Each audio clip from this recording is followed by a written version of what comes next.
talk about the three most important factors for balance and life longevity, right? And that's strong bodies. What are the three most important factors?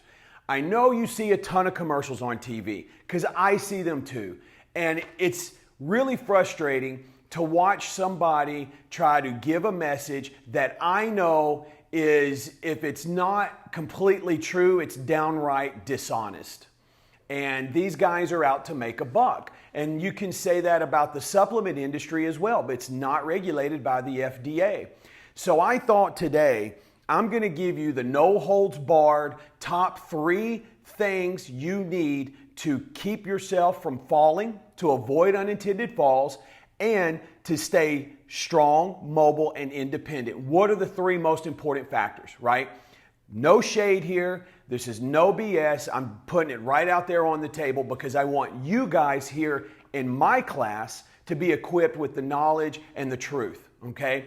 All references and sources are available at mybalanceuniversity.com. Remember, you get the same notes here. Links are included. So if you ever have questions, mybalanceuniversity.com. Scroll to the bottom of the page. References and sources are there. I'm going to give them to you right off the top, and then we'll talk about them.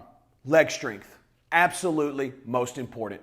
When you stop moving, we're in trouble. Okay? Vestibular system. Eyes in your ears. To be completely honest, that is probably the most important factor for your balance. Your leg strength would be number 2, right? And if you were to race, it would be a photo finish with the vestibular system in front, okay? That's how that works. Now, your neuromuscular system. That's a big fancy word for talking about your brain, spine, your nervous system, and your muscular system, right? So our brain and our spine, that's our computer, our CPU. It sends the messages to the muscles, the muscular system. The muscular system gives us movement, but it's actually, the muscular system is attached to the skeletal system. Otherwise, we would just be a hump of muscle, a heap of muscle and flesh. All right? So all of these things work together. So let's go back to leg strength. Leg strength is considered a life indicator. I talk about this in my lectures. Life indicators just give me an idea of your life longevity. That's leg strength, your VO2 max. VO2 max is what the doctors are looking for in a stress test. If you were to do exercise or walk up a flight of stairs, your heart rate will rise because you have all these muscles working. Muscles need oxygen to contract. When you get upstairs, you sit down. How long does your heart take to come back down to its resting heart rate? That's the longer, the worse it is for you. We want your heart to be able to handle whatever movement and exercise we do. All right. The third life indicator, and these are different than the 3 most important factors. The third life indicator would be your ability to build lean muscle tissue. Of course, we know women, ladies, you have testosterone in your bodies. Men, we do, obviously. And so testosterone begins to decrease in men at a pretty significant rate when we get into our 30s. That's why you see all these testosterone clinics popping up, right? It's people making money. It's another point of frustration I have. But that's a topic for another day. Leg strength is essential for movement, mobility, and independence, all right? Age-associated loss of muscle. This is what we just talked about.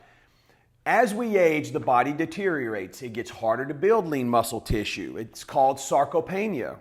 And the loss of strength, right? Muscles atrophy, and they have a name for a loss of strength called dynapenia.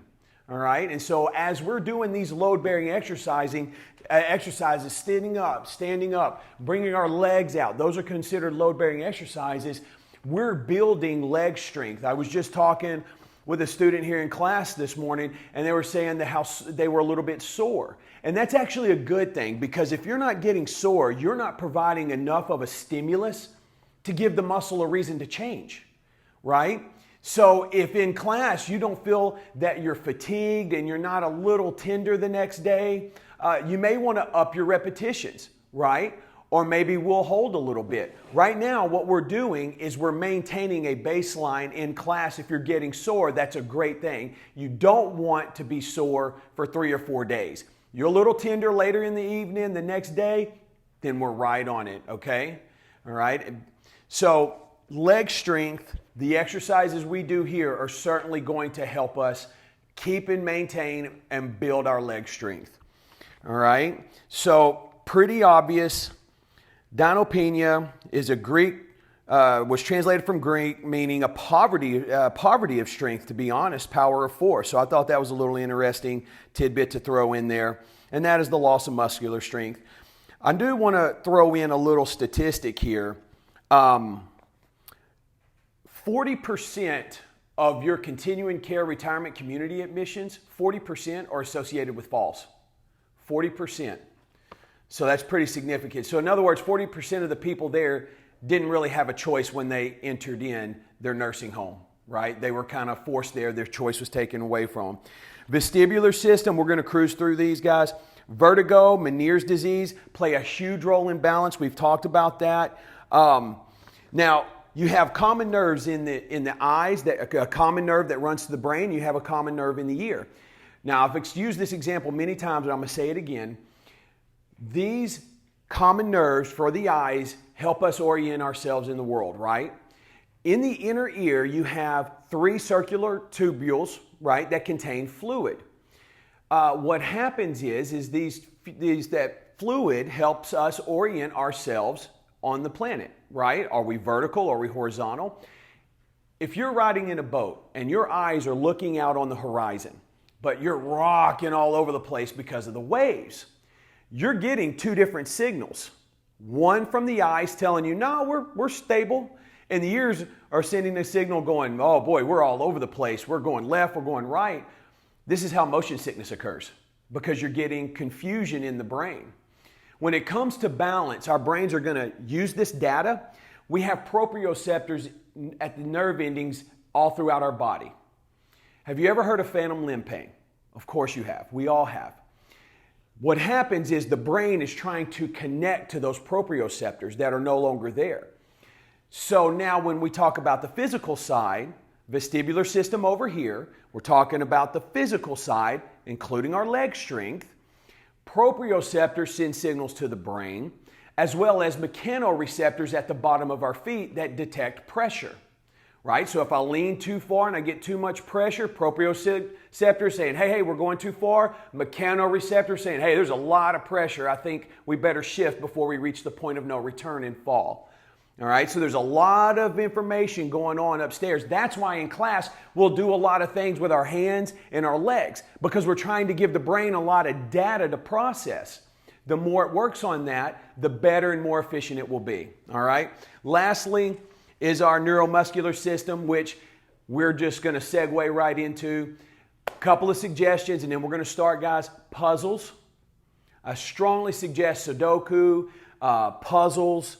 Anything you can do to stimulate your brain is going to help your brain stay malleable, and it's going to help you stay sharp. All right. So all of these things work together to keep us upright and strong. All right. Good job. Hung in there. We're smarter for it. I've almost let go of the traffic. I'm feeling pretty good. Okay.